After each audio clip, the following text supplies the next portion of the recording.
Já estamos? Luís, Olá, boas tardes, tudo bem? obrigado por teres aceito este convite. Obrigado eu pelo convite. Luís, eu estava aqui a definir um pouco lei da atração. Nós não vamos falar da lei da atração, mas Óbvio. é o teu core, no fundo, a tua especialidade é essa, do qual eu tenho um respeito gigante, porque de facto nós somos o que atraímos, não há hipótese, há uma fonte muito grande. Aliás, nós atraímos o que somos. Um bocadinho Exatamente, sim, é Pronto. isso mesmo, gostei da correção. Agora, a questão que eu te coloco é, tu, Luís, como coach, como é que tu descobriste a força da lei da atração? Pergunto já, só para vermos aqui um enquadramento. E depois, como é que tu vives o teu dia a dia? Como é que tu vais buscar maximizar? Na realidade, é como é que tu pões em prática aquilo que tu ensinas com os teus clientes. Precisamente. Conta. Ora bem, primeira coisa, eu acho que o primeiro grande contacto que eu tive, em primeiro lugar, boa tarde a todos que nos estão a assistir, seja Portugal, seja Brasil. Eu acho que o primeiro contacto que eu tive foi cerca de 12 anos de idade. Eu não sabia minimamente o que era aquilo, sabia apenas que tudo aquilo que eu desejava com imensa intensidade, as coisas acabavam por acontecer. E o mais curioso é que normalmente aconteciam aquilo que os outros diziam que era impossível. Ah, tu não consegues, não existem as circunstâncias. E alguma coisa dentro de mim me fazia acreditar e vislumbrar, aí o poder da visualização, a vislumbrar aquela realidade. E as coisas, passo a passo, de uma forma estranhíssima, iam entrando na minha realidade. Então, só mais tarde, e já em 2013, embora o segredo, por exemplo, tenha sido conhecido, ou massivamente conhecido em 2006, foi em Ok. 2013, durante uma fase em que eu estava numa crise existencial tremenda, em que eu comecei a pesquisar sobre física quântica, mecânica quântica, comportamento de partículas e de que forma nós, seres humanos, influenciamos o mundo à nossa volta. Isso para mim era uma coisa estranhíssima. Então quer dizer que tudo o que eu penso, de alguma forma, vai moldando a minha realidade. Tudo aquilo que eu sinto, tudo aquilo que eu digo, tudo aquilo que eu faço. A questão das ações eu acho que não é difícil nós percebermos. Sim. Causa e efeito, não é? Nós temos uma ação e vai causar uma consequência, uma reação. Agora, uma questão interna, aquilo que eu penso, aquilo que eu sinto sobre mim mesmo, sobre o mundo à minha volta, também afeta. Então foi aí que eu entrei num universo de novas descobertas, que me levou até realmente esta área de especialidade dentro da lei da atração, que no fundo estamos a falar de física quântica, não estamos a falar de Aham. outra coisa. E agora as pessoas muitas vezes perguntam-se, mas como é que isto se aplica na prática? Porque isto é tudo muito bonito, mas o pensar, sentir e acreditar não faz com que a manifestação ocorra, porque de facto não é assim. O pensar, sentir e acreditar. Eu estou. Estás a processar, não é? Eu acho que, da maneira como a lei da atração tem sido exposta nos últimos anos, há aqui um grave problema. O segredo, juntamente com outras obras da área, é como se fosse vamos dizer assim, um flyer, ou um folder para quem nos está a assistir no Brasil. Mostra-nos o que é possível. Não nos diz os passos necessários para que isso aconteça. Imaginemos que eu desejo muito um Ferrari na minha vida. Isto acontece imensas vezes, as pessoas quererem carros assim num valor exorbitante. E acham que pela lei da atração, que a lei da atração é uma ferramenta que lhes permite estar sentadinhos no sofá, muito tranquilamente, fazer uma projeção do seu pensamento, acreditar que aquilo é possível, sentir que é possível e o Ferrari ou o Mercedes aparece na É, porta de parceiro. casa. Isso não acontece, é óbvio. Então, eu acho que um dos meus grandes papéis nestes últimos anos, nesta área que estou ativo, tem sido desmistificar a lei da atração. Não necessariamente ensinar, porque eu acho que as pessoas, no fundo, o Eduardo sabe, todas as pessoas, de uma maneira ou de outra, sabem. Tudo aquilo que elas querem com muita vontade, com muita intensidade e que trabalham diariamente nesse sentido, elas vão conseguir. Isso é uma coisa Exatamente. inevitável, não é? Agora, nós vemos que a lei da atração permeia tudo o que existe. Nós não estamos a falar apenas, por exemplo, na área do coaching. Embora tenha sido a minha formação base, o coaching para mim tem um problema. O coaching baseia-se na premissa de onde eu estou, onde eu quero chegar. Ponto A, ponto B. Ok? Eu não acho inválido isso, só que há também aqui uma parte importante que o coaching não valida, ou pelo menos de uma forma extremamente ativa, que é de onde é que eu vim. Porque eu acredito, Eduardo, que se eu não mudar quem eu sou, eu também não vou mudar a minha realidade. Então, É isso todo mesmo. o processo de transformação tem que começar na parte interior. E foi isso que eu fiz. Eu fui a minha principal cobaia nesta história toda. Eu Conta. fui para o Brasil em Agora que 2008. eu estou curioso. Acho que toda a gente está curioso. Boa tarde, Vanessa, e boa tarde a todos que nos estão a assistir. Eu estou aqui de vez em quando a dar uma olhada nos comentários. Ora bem, eu tinha uma carreira muito bem sucedida em Portugal em 2007, enquanto estilista. Fazia o Portugal Fashion, a minha marca era vendida em 12 países, portanto, aparentemente ou teoricamente tudo estava perfeito. E houve um convite para eu ir ao Brasil fazer umas reportagens para a principal estação de televisão, a Globo, e foi-me perguntado se eu queria ir diretamente aos estúdios principais ou se tinha preferência para alguma das subsidiárias, vamos dizer assim, não é? E eu disse assim, ora bem, estamos em dezembro, em Portugal está muito frio, vamos aproveitar a fazer umas férias, não é? E escolhi o Nordeste e fomos para o Ceará. E numa bela tarde, na primeira semana foi uma semana de compromissos, muito honestamente eu não me senti muito atraído pela cidade de Fortaleza. Achei muito poluída, achei com muita confusão, eu queria era descanso. E na segunda semana fomos para um resort. Coincidia com a data de aniversário do nosso casamento, então aproveitamos, juntamos o útil ao agradável. E, Eduardo, numa daquelas piscinas naturais belíssimas no Nordeste, eu estava ali a repousar com a minha água de coco e tudo isso, e pensei assim, como seria viver assim todos os dias da minha vida? E aquilo foi uma semente que se apoderou de mim de uma forma inexplicável, porque eu não tinha amigos no Brasil, não tinha familiares, não tinha qualquer conhecimento, era a minha primeira viagem ao Brasil. E passado um ano estava a viver lá. Então eu larguei uma carreira muito bem sucedida aqui em Portugal, teoricamente com tudo aquilo que eu precisava, para me sentir uma pessoa de alta performance, e vamos já Sim. incluir aqui o tema, mas isto era perante os olhos dos outros, não perante mim. Eu queria ter uma vida mais relaxada, uma vida mais tranquila, onde eu pudesse ter mais tempo para mim, coisa que não acontecia em Portugal. Só que eu entro num processo de desconhecido total. Então eu cheguei ao Brasil, comecei a trabalhar com o têxtil, que era a área que de alguma forma eu dominava, e não gostei nada da experiência. A forma como a indústria trabalha, especialmente no Nordeste, é totalmente diferente daquela que nós trabalhamos aqui na Europa. Então chego lá a um choque. E a partir daí começo aos poucos a afastar-me daquilo que eram as minhas competências base. Que era o estilismo, sim, que era a moda. Exatamente, que era design de moda.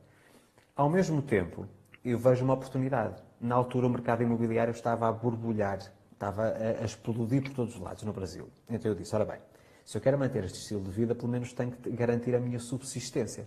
Não é? Então vamos para a imobiliária, que é o que estava a dinheiro. E foi o que eu fiz. E tinha uma particularidade. Quando eu trabalhava na área da moda, eu todos os dias tinha que me deslocar de onde eu moro lá, portanto a 25 km de Fortaleza, para a cidade. Então tinha que fazer 50 ou 80 km por dia. Mas o que eu queria era ficar naquele cantinho no paraíso. Para quem nos está a ver aqui em Portugal, é como se fosse uma Vila Moura do Algarve. Ou seja, é um sítio reservado, de uma classe um bocadinho mais elitista, muito tranquila e um paraíso autêntico. Portanto, aquele cartão postal que nós imaginamos que é o Nordeste, era aquilo. E, portanto, eu tinha com a imobiliária a possibilidade de permanecer nessa freguesia, vamos dizer assim. E eu aceitei. Só que há aí uma particularidade muito grande, que foi, a partir do momento em que eu entrei na área imobiliária, comecei a conhecer o podre do ser humano. Aquela vontade exacerbada de ganhar dinheiro a todo custo, de tentar calcar o outro para chegar aos seus objetivos, isso foi um contacto que eu tive diariamente. E há um acontecimento, que já falei variedíssimas vezes, que me trouxe aquilo que eu chamo o meu despertar, o meu acordar para a vida. Foi basicamente ter feito, portanto, vamos fazer a comparação com o mercado aqui português. Vamos imaginar uma habitação social, portanto, uma casa de baixo custo, para um público-alvo com rendimentos baixos, o salário mínimo. Eu fui fazer essa viagem, mostrei o apartamento, neste caso uma casa, a essa família, e, Eduardo, pela primeira vez eu vi uma coisa que eu nunca tinha visto em Portugal. Em primeiro lugar, eu fui deparado com uma situação, quando fui levar os clientes a casa, de ver um barraco, literalmente um barraco, chão em terra batida, as pessoas não tinham camas, dormiam em redes, insetos a rodear todo o espaço. Carambas. E quando olhei para os olhos daquela família, que tinha visto a casa que eu lhes fui mostrar, que sinceramente eu não moraria jamais num género de casa daqueles, olhar para aquilo como se fosse um palácio e com uma coisa incrível que eu nunca tinha visto num ser humano: felicidade plena e absoluta. Então aí há aquele baque, aquela explosão dentro de mim, tipo, ora bem, isto não querendo estar aqui a vangloriar, mas para dar aqui um cenário daquilo que era a minha realidade. Eu vivia numa moradia, portanto, para quem está em Portugal, numa casa, 4 suítes, uma piscina enorme, 1000 metros quadrados, em frente a uma praia paradisíaca, tinha um casamento fantástico, uma vida financeira, uma vida na área do dinheiro muito acima da média e não me sentia feliz. Então eu perguntava como é que estas pessoas, a viver de uma forma precária, conseguem ser felizes e eu que tenho aquilo que aparentemente é necessário para ser feliz, não sou. O que é que se passa? O que é que eu ando aqui a fazer? E há esse choque. E aí tomo uma decisão, talvez a mais arriscada em toda a minha área profissional ou a minha vida profissional. Eu, na altura, e talvez era um dos meus defeitos, e penso que por isso é que eu falhava em muitas coisas, e vai ficar também aqui uma dica para quem nos está a assistir. Eu tinha imensos projetos em simultâneo, fazia mil e uma coisas, era o homem das Sete instrumentos. ferramentas. Exatamente. Só que, normalmente, quando nós estamos a dividir a nossa energia por vários projetos, nós não conseguimos ser muito bons em um, somos mais ou menos em todos, não é? Então, eu resolvi dizer assim, não, até eu descobrir o que é que eu ando a fazer neste mundo, isto sei que já é um bocadinho mais espiritualizada a visão, eu vou parar tudo o que estou a fazer. E porquê é que isso é arriscado? A partir do momento em que eu paro de trabalhar, para de entrar dinheiro. Como é que eu vou manter Faz este estilo sentido. de vida parando com tudo? Então tomei uma decisão. Eu e a minha mulher eram os únicos que tínhamos conhecimento dessa minha decisão, de parar tudo. E a minha família pensava até janeiro do ano seguinte que eu estava a trabalhar na área imobiliária. Eu dizia sempre, está a correr tudo muito bem, as vendas estão boas, tudo. E isto começou em junho de 2013. Então foi um processo que se expandiu até fevereiro de 2014.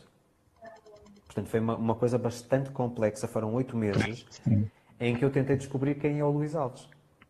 Quem sou eu? Responder à tal pergunta que muitos de nós passam a vida a tentar responder e não conseguem. Então eu cheguei a algumas conclusões e fui por tentativa e erro, entrando em muitos processos de autoconhecimento. Obviamente fazendo uma triagem entre aquilo que era válido e aquilo que era apenas mais palha, vamos dizer Exato. assim. E comecei a descobrir realmente que todos os projetos que eu estava envolvido desde criança eram todos para beneficiar outras pessoas. Ou todos tinham esse propósito ainda que camuflado. Eu tive 10 anos ligado à música em Portugal, dos 12 aos 22. Portanto, lá está, foi esse o primeiro grande contacto que eu tive com a lei da atração. E eu perguntava, para que é que eu faço música? Para que é que eu componho música? Na verdade, aquilo que eu queria era permitir às pessoas mudar o seu estado de humor através das minhas composições. Portanto, esse foi um dos objetivos. Na área da moda, 15 anos ligado à moda. Qual era o meu objetivo com a moda? Dar às pessoas capacidade para terem um mecanismo para aumentarem a sua autoestima. Olharem para o espelho, gostavam daquilo que viam e sentiam-se mais empoderadas, não é? E depois na parte imobiliária, no fundo, também era a mesma coisa. Era permitir às pessoas realizar o sonho da casa própria. Então eu pensei, como é que eu vou fazer isto? De maneira a conseguir, de uma forma assumida e direta, entrar nesta missão, mas que tenha competências técnicas para o fazer. Não é só... Na altura ouvia-se já falar muito no coaching, especialmente no Brasil. Eu não Sim. vou ser mais um coach. Coach de quê? Então, embora a minha formação tenha sido em coaching, eu senti mais validade na minha carreira ou na minha postura profissional ser um mentor. Ensinar às pessoas aquilo que eu próprio já tinha conseguido. Embora não quer dizer que isso me trouxesse felicidade. Eu volto aqui a reforçar que eu não me sentia Sim. feliz. Mas como a grande maioria das pessoas, Eduardo, pretende alcançar sucesso nos negócios, na área financeira, eu já tinha isso. Então eu disse assim, uma das coisas que eu vou decidir desde já é que eu vou trabalhar nesta área de desenvolvimento pessoal, porém, eu só vou falar daquilo que eu conheço intimamente. Não faz sentido nenhum estar aqui com teorias que eu não ponho em prática na minha vida. E por isso aqui estamos nessa importância. De que é Exatamente. que adianta eu estar aqui a ser um especialista em lei da atração, se depois eu não ponho em prática na minha vida aquilo que ensino? Eu acho que isso é uma coisa totalmente incoerente. Eu É, posso ser um chama-se bom... isso demagogia. Precisamente. É uma coisa extremamente complexa nós estarmos aqui a tentar forçar as pessoas ou inspirar as pessoas a fazer algo que depois na prática eu digo assim, ok, eu já debitei, mas isso para mim não me diz nada. Então, no meu processo, e que deu origem depois ao livro Sem Limites, que foi o livro que para mim mudou as regras do jogo. Sim. Eu estava à espera que o livro fosse um sucesso, mas não estava à espera que fosse tanto sucesso, muito Sim. honestamente. Foi uma surpresa para mim muito agradável. Eu parti dessa premissa. Embora os livros e imensos cursos e formações sobre a lei da atração falem sobre mil e uma técnicas, eu só partilho no livro aquelas que eu ponho em prática diariamente. Técnicas essas que me permitem viver em alta performance. Talvez para mim o viver em alta performance tenha um significado diferente para a maior parte das pessoas. Porquê? Quando eu falo a alguém, vamos dizer uma pessoa ascética, e digo o que é para si viver em alta performance? E a pessoa diz, é alcançar o sucesso. Existe muito esta É muito associação. vago, sim. Para mim, alta performance significa eu poder ter a capacidade, estamos a falar no sentido energético, ou seja, ter energia suficiente para ir fazendo tudo aquilo que eu preciso para alcançar aquilo que eu preciso, ou aquilo que eu desejo. Para mim, isso é que significa todos os dias viver em alta performance. Estar no meu melhor em todas as áreas da vida e não apenas na área profissional ou na financeira, que são normalmente as duas que as pessoas fazem uma É mais associação. visão. Pronto. Então, por exemplo, para mim ter uma relação, um casamento saudável, é viver em alta performance. Exatamente. Para mim, cuidar, por exemplo, do meu corpo e do meu espírito é viver em alta performance. E se eu pudesse compilar aqui um bocadinho dos principais hábitos ou rotinas que me permitem estar nesse O que estado, tu dirias? meditação, a primeira. Eu sei que isto é um bocadinho É o clichê. Japão, já é o clichê. É. Te ia perguntar, antes de falar nos hábitos, quais são os quadrantes que tu vês que a vida deve estar para ser considerada alta performance? Quais são os quadrantes que para ti são fundamentais? Falaste, ok. Sucesso, profissão, família, corpo. Eu acho que, não querendo ser muito genérico, porque esta coisa dos 8 pilares da vida e tal é um bocadinho genérico, eu, Luís Alves, para estar a viver em alta performance, preciso estar num equilíbrio, em primeiro lugar, com o meu eu. Ou seja, um equilíbrio interior. Eu tenho que me sentir bem com aquilo que sou. E isso inclui a parte de saúde, portanto, a parte orgânica, a parte de física, a atividade física, desporto, porque eu nos últimos 2 anos e meio perdi 30 quilos e graças a Deus mantenho até hoje. E tinha tentado todas as dietas que pode imaginar. Desde os 12 anos a fazer dieta atrás de dieta e perdia 5, ganhava 7. É sempre aquele efeito bola de neve. Ioiô, sim. Ioiô. Até que eu me convenci de uma coisa diferente e encontrei as ferramentas para alcançar. Então, para mim, a parte orgânica, que é conseguida através de exercícios diários, portanto, não há um dia que eu não pratico qualquer tipo de atividade física, eu virei viciado em desporto, e uma coisa que foi libertadora para mim. Acho que fiz as pazes com a comida, uma coisa chamada jejum intermitente. Conta, como é que tu fazes o teu jejum intermitente? Existem vários protocolos. O primeiro que eu fiz e que me permitiu a perda massiva de peso em cerca de 1 ano foi a dieta do carreiro, 24. Ou seja, 20 horas em jejum e 4 horas, ou um período de 4 horas para me alimentar. Na prática eu não fazia o período todo das 4 horas. Eu fazia 2 refeições, com 2 horas de separação entre uma e outra. Portanto, na prática eu fazia 22-2, o que era ainda mais agressivo. Hoje em dia estou a fazer aquilo que se chama Lean Gains, que são 18-6 ou 16-8, mais ou menos. É o mais. E tu fazes todos os dias? Todos os dias. O único dia em que reduzo um bocadinho o meu período de jejum é ao domingo. É o único dia que como pão, é o único dia que como assado, é o único dia que faço aqui uma alteração. De resto, todos os dias, Eduardo, eu eliminei por completo os alimentos processados, tento comer o mais orgânico possível. Como com satisfação, por exemplo, legumes, verduras, saladas, etc., coisa que para mim era impensável no passado. E uma coisa curiosa foi, a partir do momento em que comecei a praticar o jejum intermitente, a comida tem outro sabor completamente diferente. Eu saboreio tudo aquilo que eu coloco no meu prato. E sou uma pessoa extremamente regrada. É chato no sentido social? É. Às vezes, eu costumo dizer, eu ando sempre com as minhas marmitas atrás. Como é que costumas fazer isso? Porque eu tenho vários alunos e amigos, porque também faço com a regularidade do jejum mas eu quero ouvir a de ti, não estou aqui para falar de mim. Como é que tu driblas o ato social do almoço, do jantar? O almoço, as pessoas já sabem. Portanto, isso é um comunicado de imprensa que eu mandei a dizer assim, não adianta, a não ser ao domingo, para convidar ao almoço, porque eu não vou. Portanto, eu posso-vos acompanhar, a minha mulher não faz, por exemplo, posso estar presente, mas é só a figura que está. E as pessoas sentem-se desconfortáveis porque no início acho que a coisa mais chata era não comes nada, não tens fome. Sempre aquela questão. Então, eu sei que hoje existe essa barreira que eu próprio imponho. Mas como a minha vida profissional deriva muito do público brasileiro e normalmente deito-me 4, 5 da manhã, portanto, à partida eu já também acordo tipo meio-dia. Portanto, à partida as pessoas não vão convidar para... Isto é a primeira coisa. Se for uma questão social que realmente seja obrigatória, óbvio que eu não me vou penalizar nem crucificar, entre aspas, por isso, e faço uma refeição e altero. Ou seja, faço o almoço e não faço o jantar. Não como no jantar. Faço só uma mudança no período, no cronograma de jejum.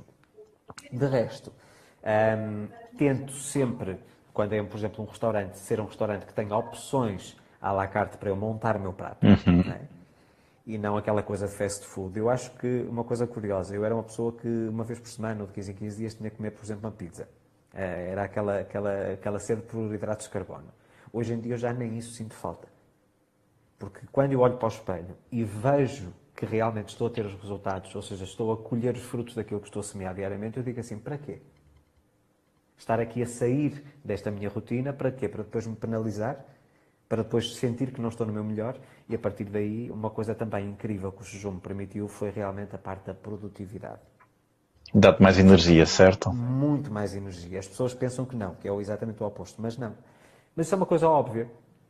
Se nós formos a pensar que o nosso organismo tem uma quantidade máxima de bateria, vamos dizer assim, ou seja, uma carga diária energética, se eu, por exemplo, no horário de almoço, estiver a gastar essa energia no processo digestivo, então eu vou ficar, há aquela moleza, a tal cesta depois do almoço. A pessoa fica mole, parece que fica letárgico, não é? É. Então, quando nós convergimos todas as nossas reservas energéticas para aquilo que nós queremos fazer, somos muito mais produtivos.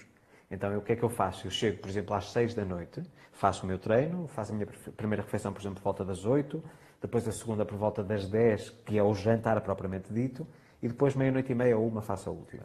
E isso é o meu período tipo. Primeiro, eu estou no período produtivo, que é durante o dia, não é? E chega à noite é o período de alimentação e regeneração celular. Portanto, eu já tenho mentalmente isto muito bem estabelecido. Bem segmentado. E sinto-me muito, muito, muito bem.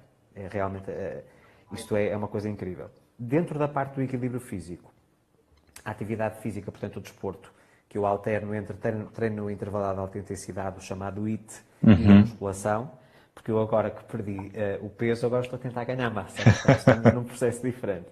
E é uma coisa progressiva, aprendi a respeitar os meus limites, a escutar o meu próprio corpo. Não é aquilo que está na tabela que o personal trainer diz, tens de fazer isto. Não, eu aprendi a conseguir superar os meus limites, mas dizer assim, ok, eu não vou superar muito mais do que isto porque eu posso estar aqui num processo de hipertrofia, muito bem, crescimento muscular, mas depois vou ter consequências nocivas naquilo que é a minha produtividade dia a dia. Então, eu estou sempre um bocadinho acima daquilo que fiz, por exemplo, no dia de ontem, tento sempre evoluir, progredir, mas não andando aqui, eu não estou a treinar para a competição, portanto, temos que ter calma. E essa parte eu penso que é a principal. Primeiro, estar bem comigo mesmo. Depois, outra área que para mim é importantíssima é a área conjugal. Não no sentido de... Na área conjugal. Conjugal? Ok. Esta seria a minha segunda área prioritária. Na minha relação, Eduardo, existe aqui talvez uma maneira de estar, uma vivência um bocadinho estranha ou diferente da maioria. Eu não gosto de ser igual aos outros, eu gosto de ser único. Único não no sentido de depois dizer, eu sou especial, não. Eu ajusto as coisas conforme aquilo que são as minhas reais necessidades. E a relação que eu tenho é uma relação que é baseada, em primeiro lugar, em respeito mútuo, que é uma coisa fantástica. Depois tenho uma relação com uma pessoa 20 anos mais velha, que não é também muito comum. Portanto, existe uma maior maturidade da parte dela, embora, segundo o que ela própria diz, ela é a adolescente e eu é que sou o velhote. É que tenho as minhas ideias muito quadradas. E o que é que isso me permitiu? Permitiu-me, ao contrário do que acontecia numa relação anterior, antes de conhecer a minha mulher, não estar dependente emocionalmente. Porque eu acredito que, sobretudo, o casamento tem que ser classificado como não uma jornada de vida a dois. Acho que é o principal erro e o principal motivo do insucesso nas relações é o casamento é uma vida a dois. Não, o casamento é uma vida a três. É a minha individual, a do meu parceiro individual e a vida a dois. E este conceito que eu consegui muito bem implementar fez toda a diferença. Então, não só nós somos homem e mulher no sentido físico, no sentido carnal, mas somos parceiros de negócios, acima de tudo. Nós vemos a nossa vida, o nosso casamento como uma empresa que tem que produzir, tem que dar resultados, ano após ano tem que ter mais faturação, vamos dizer assim. Tem que ter mais valias. Exatamente. E, portanto, essa é a parte estrutural. Claro que a parte conjugal também está muito interligada com a parte familiar. É óbvio que a família é muito importante.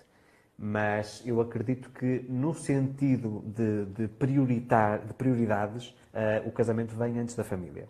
Isto porque nós partimos do princípio que o casamento, ou aquilo que é a relação conjugal, é uma relação escolhida por nós. A família foi-nos de alguma forma imposta, não é?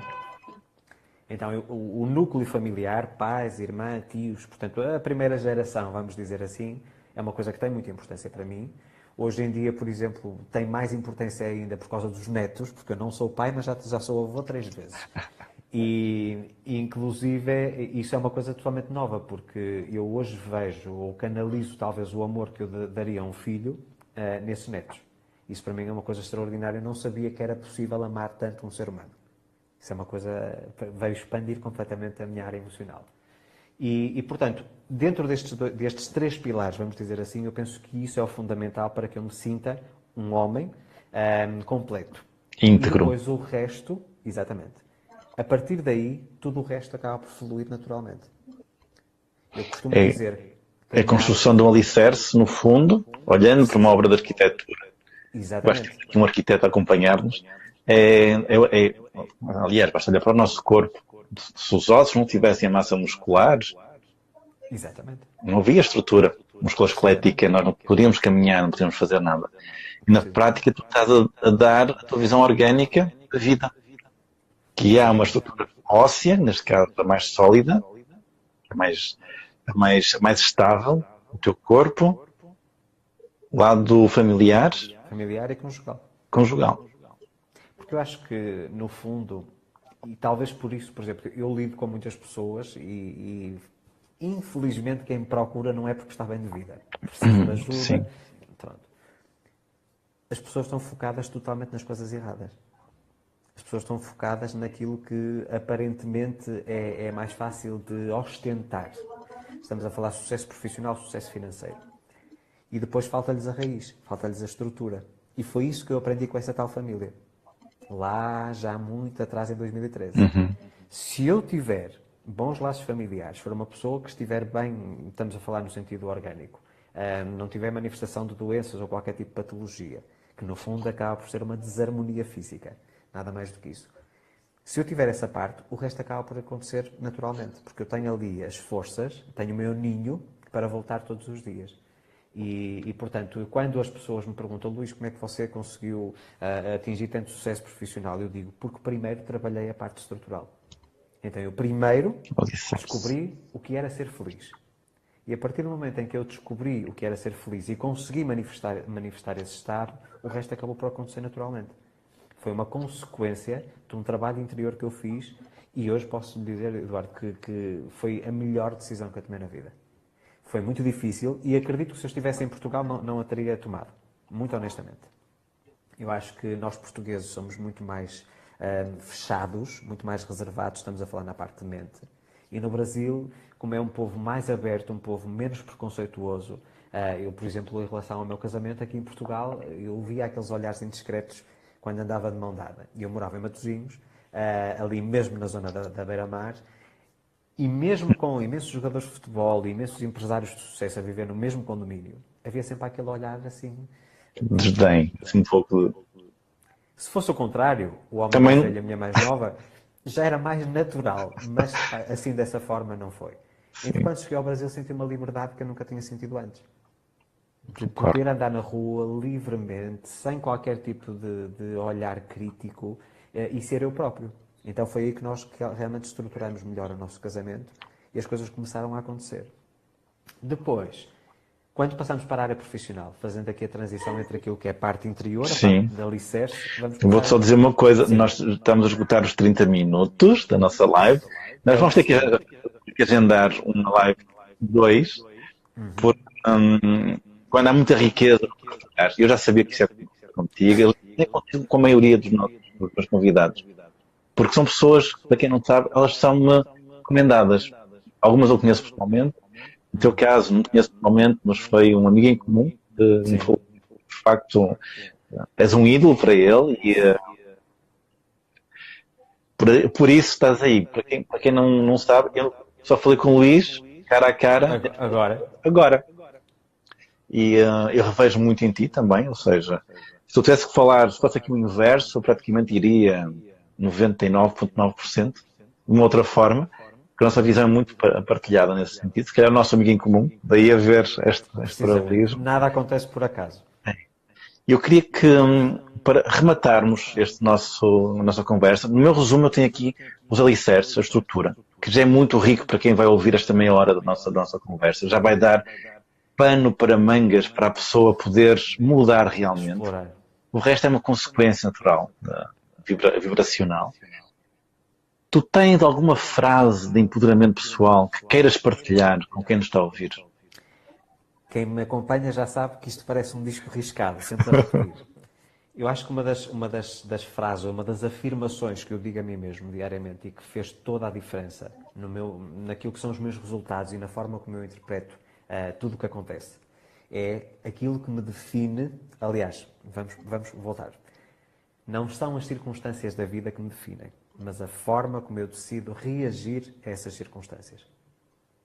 Então, por mais que eu tenha um desafio gigantesco à minha frente, não é esse desafio que me vai definir. É a forma como eu decido atacá-lo, entre aspas. Eu acho que isso, para mim, fez toda a diferença. Mesmo que o dia esteja de chuva, dizer assim, ok, não está o dia de sol que eu gostaria, até porque eu venho mal habituado do Brasil, não está o dia de sol, o que é que eu posso fazer que seja prazeroso para mim num dia de chuva? Em que as circunstâncias, teoricamente, não são tão favoráveis. Sim. E a partir daí eu costumo dizer, olha, vou experimentar aquela gabardine fantástica que comprei, vamos brincar para a chuva. Então eu acho que, para todos aqueles que nos estão a ver, é fundamental nós termos esse tipo de postura perante a vida. Não deixar que sejam as circunstâncias a definir quem nós somos, mas sempre ter a capacidade que nós temos o poder de decisão, ou seja, o poder de escolher como reagir a essas circunstâncias. E é isso que vai fazer a diferença. Mais nada. Luís, obrigado. Obrigado pela Eduardo. participação. Vamos agendar uma nova live e agora vai ser um complemento para a estrutura.